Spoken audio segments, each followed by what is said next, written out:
নমস্কার বন্ধুরা, আমি সিদ্ধার্থ। আজকে একটা তথ্য আমার হাতে হাতে এসছে আমার প্রিয় মানুষের সম্বন্ধে। হ্যাঁ, আমি তথ্য পেয়েছি, এটা প্রিয় মানুষের সম্বন্ধে কেন বলছি? মমতা ব্যানার্জী সবারই প্রিয়। উনি আমার মুখ্যমন্ত্রী, আপনাদের মুখ্যমন্ত্রী, সবারই মুখ্যমন্ত্রী। আমি তো ওনাকে আরো দীর্ঘদিন ধরে চিনি 1984 থেকে, যখন উনি যাদবপুর থেকে ১ম বার লড়তে এসেছিলেন সোমনাথ চ্যাটার্জির এগেইনস্ট এ। দেখুন, মমতা ব্যানার্জী যে ৯ তারিখে যে ইডির যে ছাপা, ইডির যে আইপ্যাক অভিযানে বাধা হয়ে দাঁড়ালো, কেন্দ্র হাতে কি হাতিয়ার রয়েছে প্রশ্ন। কেন্দ্র কিন্তু এই যে মামলা করেছে সুপ্রিম কোর্টে, কিংবা তার আগে হাইকোর্টে করেছিল, ওই হট্টগোলের জন্য হয়নি। কিন্তু ইডির এই ধারাগুলো কিন্তু অসম্ভব কঠিন ধারা দিয়ে দিয়েছে মমতা ব্যানার্জির এগেনস্টে।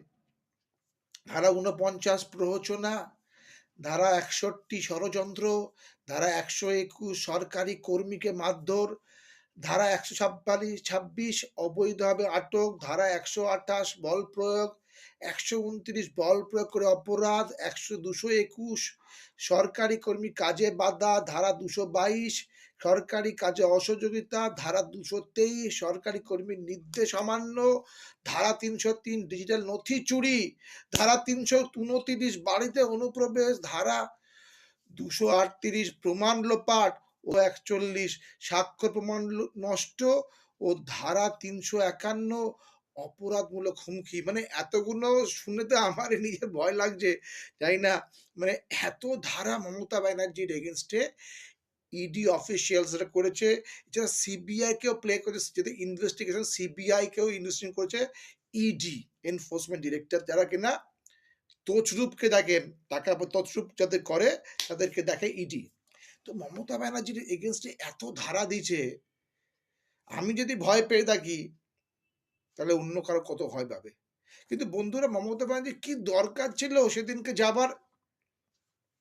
আগেও তো অনেক সিবিআই অভিযান, ইডি অভিযান হয়েছে, তখন তো মমতা ব্যানার্জি যায়নি। মমতা ব্যানার্জি কি দরকার ছিল এসব কাজে হস্তক্ষেপ করার? উনি তো মুখ্যমন্ত্রী, উনি তার বড় পদে আছে।